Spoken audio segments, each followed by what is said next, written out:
What's up, everybody? Welcome to Podcast Now. I'm Alex, and in this video, we got to talk about a pretty gigantic God of War Ragnarok rumor, and it's that the game is going to get some sort of story, DLC, or expansion. Now, it's a little unclear, but it also comes from the Snitch over on Twitter and through his Discord, so he speaks in riddles, and obviously there's a lot that goes on with that man, so there is a little bit of debate of what this thing actually is. Now, this would make sense with just the last story we talked about with God of War back, I believe last week, about a week ago, when it was spotted that there's those job postings that you kind of need to have experience. You need to kind of know what God of War is. You need to know the gameplay systems of God of War, the enemies and such. So obviously they're making something God of War. We obviously thought maybe brand new game, maybe an Atreus spin-off thing. And so now what we have is three different things. Number one, it's around 60% done, basically around 60% in development. It's not releasing this year. And then it's also unclear if it's DLC or a standalone expansion from Okami Games. Now, the reason I think he says that last thing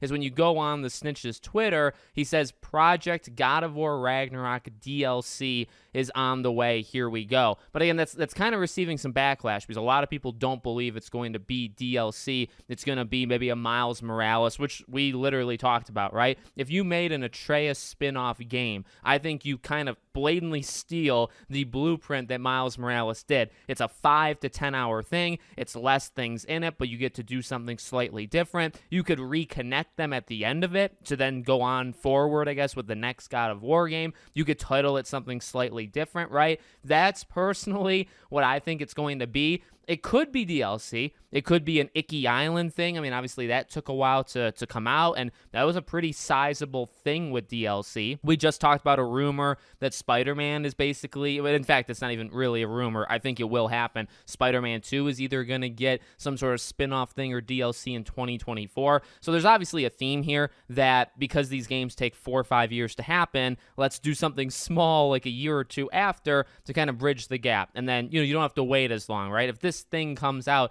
say, middle of next year or even late next year, 2 years after Ragnarok, but then maybe you only have to wait 3 more years until their next big game, and that's a much, I guess, smaller wait, right, than what it would have been. So I personally think we're looking at an Atreus spin-off game. I'm gonna lay down that prediction just because I think Miles Morales was the blueprint. It worked extremely well, and I think Sony saw that, and I wouldn't be surprised if that, again, it's just something that the rest of the studios kind of follow. So let me know what you guys think in the comments. Make sure, as always, you're subscribed, bell icon turned on if you want to support or follow me anywhere else. All my links for my other YouTube channels, my Twitter, my Discord, all in the description below. Thank you for watching, and I hope to see you all on the next one.